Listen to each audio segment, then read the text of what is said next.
Assalamualaikum warahmatullahi wabarakatuh. Perkenalkan, nama saya Ayang Sinta, NPM 2250-2001. Di sini saya akan membahas mengenai teori-teori pembangunan. Nah, sekarang kita akan membahas tentang teori pembangunan klasik.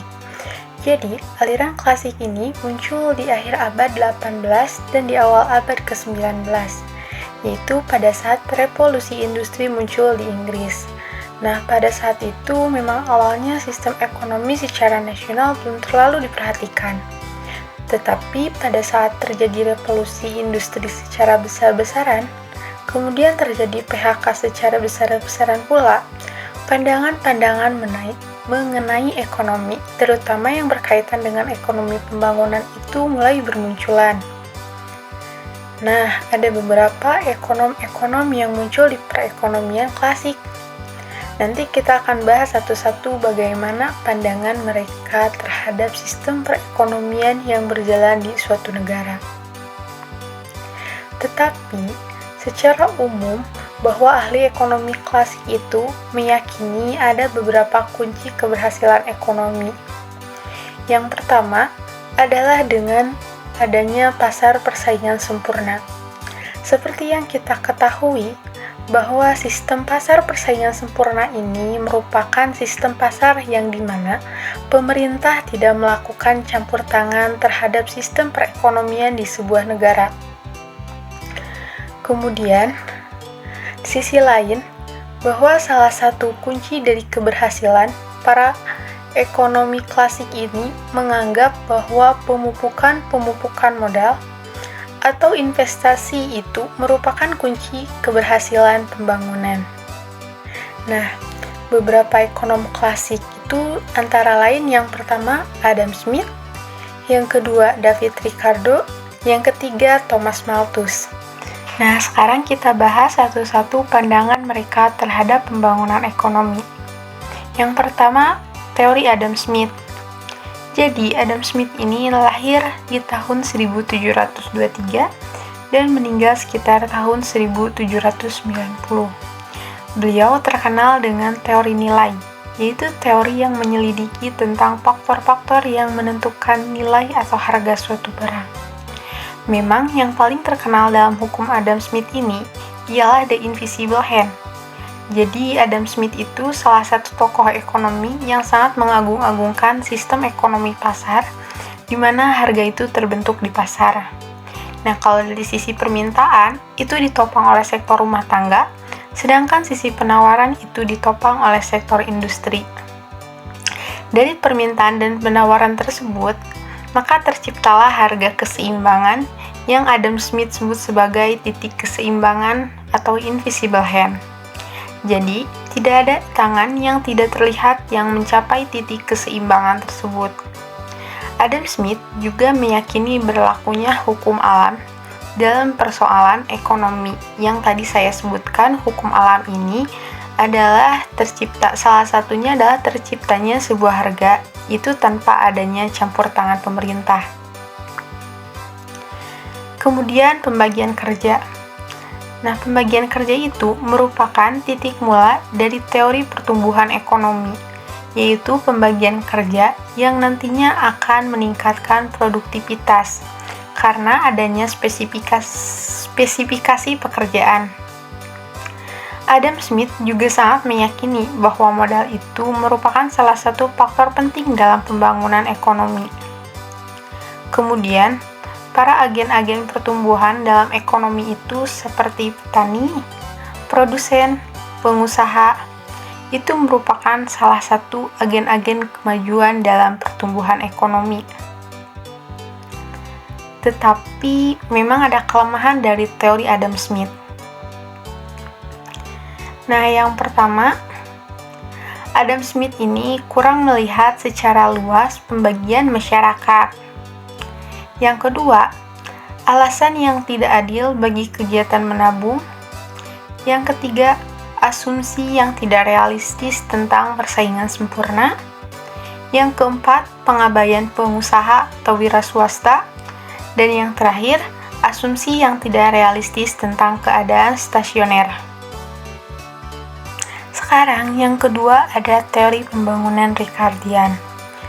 Menurut David Ricardo, di dalam masyarakat ekonomi terdapat 3 golongan masyarakat, yaitu golongan kapital yang memiliki modal, kemudian golongan buruh yang merupakan para pekerja, dan golongan tuan tanah yang memiliki modal tanah.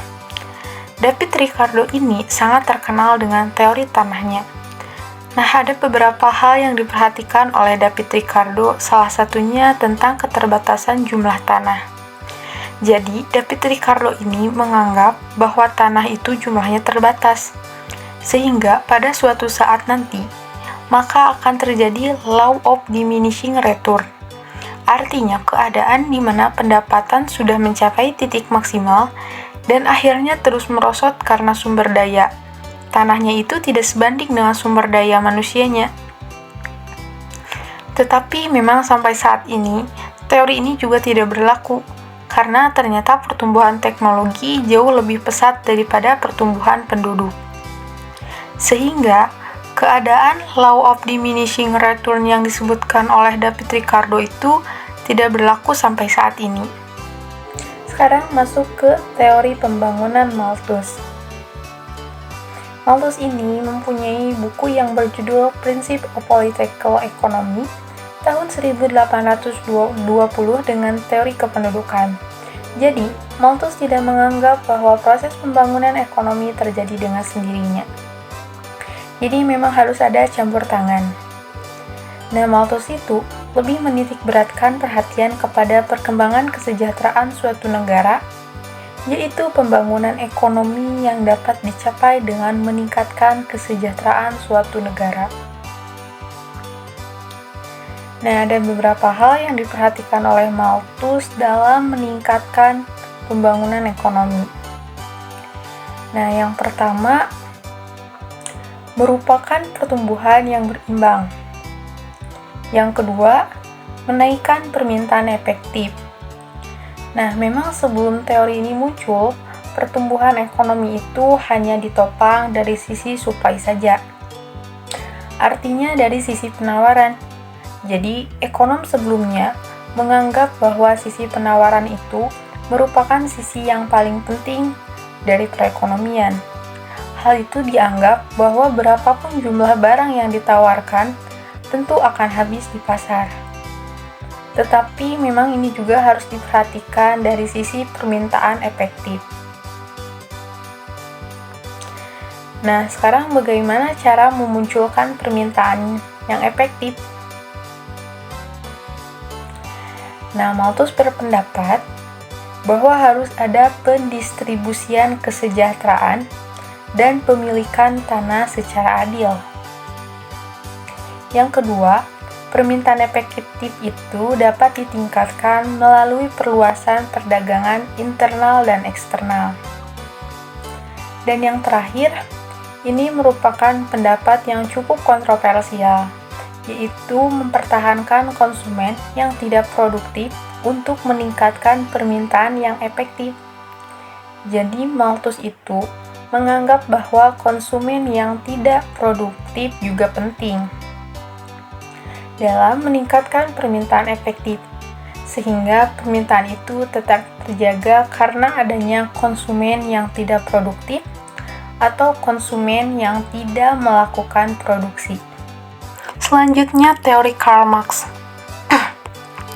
Menurut Karl Marx, masyarakat menempuh tahapan-tahapan yang berbeda dalam sejarah, dan yang menentukan tahapan-tahapan tersebut adalah perubahan dalam sarana produksi dan hubungannya dengan produksi. Nah, ada 5 tahap dalam pertumbuhan suatu negara. Yang pertama, masyarakat komunal primitif. Nah, masyarakat komunal primitif itu adalah masyarakat yang hanya memenuhi kebutuhan hidupnya saja. Jadi, kalaupun bercocok tanam, itu hanya bercocok tanam untuk memenuhi kehidupannya saja. Nah, yang kedua, masyarakat perbudakan, yaitu di mana masyarakat atau individu dijadikan budak atau dijadikan alat untuk meningkatkan kesejahteraan bagi individu yang lain. Yang ketiga ada masyarakat feodal. Ini nanti akan sama dengan masyarakat kapitalis. Nah, yang keempat ini masyarakat kapitalis, di mana masyarakat kapitalis ini lebih mengagung-agungkan uang, sehingga masyarakat yang miskin nanti akan semakin miskin dan yang kaya akan semakin kaya karena ditopang oleh modal yang tinggi. Nah, dan yang terakhir, masyarakat sosialis. Masyarakat sosialis ini yang dianggap Karl Marx sebagai pertumbuhan ekonomi atau pembangunan ekonomi yang paling baik. Makanya kita kenal bahwa Karl Marx ini adalah bapak ekonom sosialis. Jadi, ekonomi sosialis atau masyarakat sosialis itu di mana masyarakat mendapatkan hak dan kewajiban yang sama. Nah, Marx juga meramalkan bahwa sistem kapitalis yang sebelumnya berjalan itu akan runtuh dan akan digantikan dengan masyarakat sosialis atau sistem sosialis. Kemudian ada teori Schumpeter. Nah, Joseph Schumpeter ini hidup di zaman modern di tahun 1883 sampai 1950. Teorinya diungkapkan dalam suatu kerangka analisis sosial yang luas, seperti halnya ekonomi klasik. Schumpeter mengasumsikan adanya perekonomian persaingan sempurna. Jadi, Schumpeter juga masih menganggap bahwa persaingan pasar sempurna itu merupakan sistem ekonomi yang cocok diterapkan di sebuah negara. Schumpeter merupakan ekonom yang memiliki perhatian perkembangan wirausaha, entrepreneur, dan juga teknologi. Jadi, teori Schumpeter itu fokusnya kepada para pelaku wirausaha dan juga teknologi. Nah, menurut Schumpeter, inovasi juga harus diperkenalkan dengan adanya teknologi yang baru. Kemudian, inovasi juga menimbulkan keuntungan lebih yang merupakan sumber dana penting bagi akumulasi kapital. Nah, inovasi pada tahap-tahap selanjutnya akan menimbulkan proses imitasi, yaitu adanya pengusaha-pengusaha lain yang meniru teknologi. Kemudian berkembang lagi teori Keynes. Jadi, teori Keynes ini merupakan teori yang bukan lagi teori ekonomi klasik, tetapi sudah masuk ke dalam teori ekonomi yang neoklasik.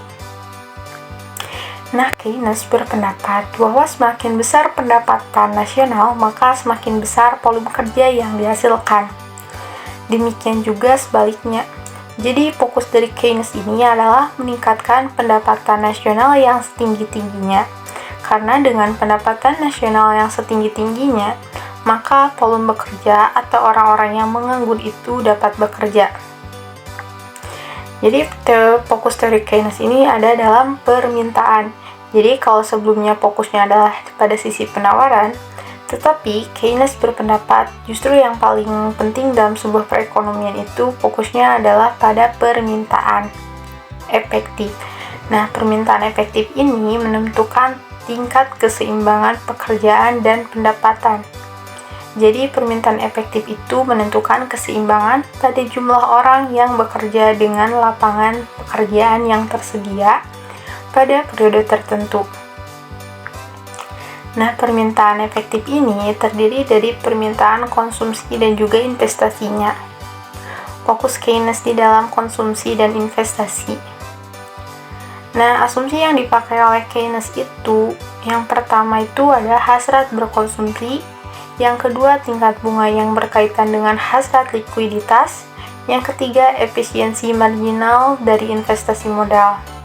Sedangkan syarat pokok dalam kemajuan ekonomi menurut Keynes, yang pertama, kemampuan mengendalikan, yang kedua, kebulatan tekad menghindari perang dan perselisihan sipil, yang ketiga, kemauan untuk mempercayai ilmu pengetahuan dan mempedomani hal-hal yang sesuai dengan ilmu pengetahuan.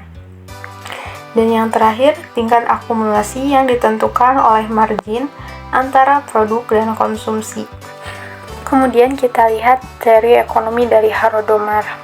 Nah, Hrothmar dalam bukunya itu memperkenalkan pentingnya menabung, di mana besarnya tabungan masyarakat proporsional dengan besarnya pendapatan nasional itu memiliki beberapa asumsi.